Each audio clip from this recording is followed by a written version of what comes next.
Thanks for being with us here on Business Now. Now think about this, of our 26.6 million population, just short of 8 million people were born overseas. The majority of people are either first or second generation migrants. But with so many new Australians, why do we have critical skills shortages in so many areas? Well, the Committee for Economic Development of Australia's senior economist, Andrew Barker, has been thinking about this and joins me now. Andrew, many thanks for your time.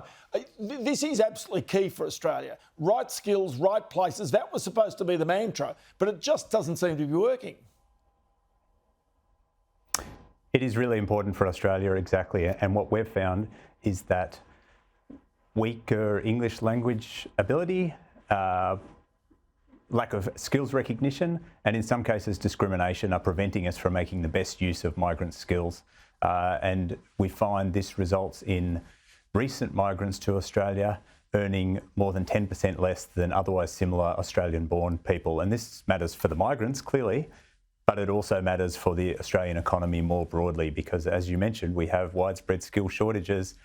We've had weak productivity growth recently. If we're not making the most of those migrant skills, that's holding back our economy. So if we're screaming out for people with a certain type of skill, and yet we have migrants come into this country with those skills and are educated in that area, and yet they can't practice because they are not registered here in Australia, that has been a perennial problem for many decades and yet still has not been fixed. That's a piece of microeconomic reform, even with a bit of update of some training or whatever it might be, that you would imagine surely government, state and federal would have moved to a fix by now.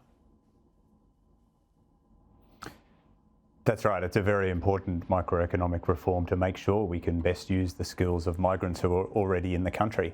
And we find that only about 30% of migrants' qualifications are recognised in Australia, which is low by international comparison.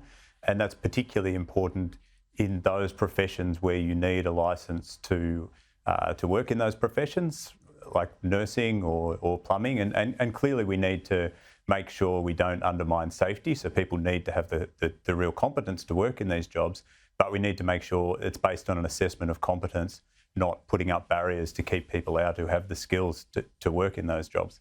Okay, just a small one for me here. You mentioned plumbers there. If Australia needs 500 plumbers, surely we could go out and advertise as a nation. If you're a plumber, come to Australia. We've got a visa for you. We've got a job for you. Come on out. Is it that easy, or is that a bit too simplistic in how you actually attract the skills to your country? Look, the problem is not attracting people to Australia. Australia is a very attractive place to live, and in fact there are documented examples of people getting accepted to come to Australia as a plumber or as a nurse, but then not meeting the occupational requirements. So they're accepted as a migrant, but they're not accepted to actually work in the field that we want them to work in. So they're sort of stuck in limbo. So there's an issue of consistency there, and we also think there can be steps to better assess based on competence, and for occupational regulators to be required to report on an if not, why not basis, and to identify where people can do bridging courses to top up their skills to the level required.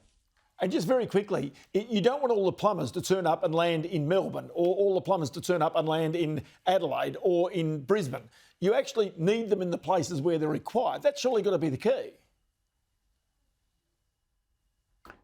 That's right, and there are aspects of the skilled migration system that do go to that in terms of giving additional preference to those who have a job lined up in Australia. So that helps with that sort of matching supply and demand, as you mentioned, which is important. I'll tell you what, Andrew Barker, many thanks for your time. We'll do it again very shortly. It is a key question, there is no doubt. Many thanks for your time.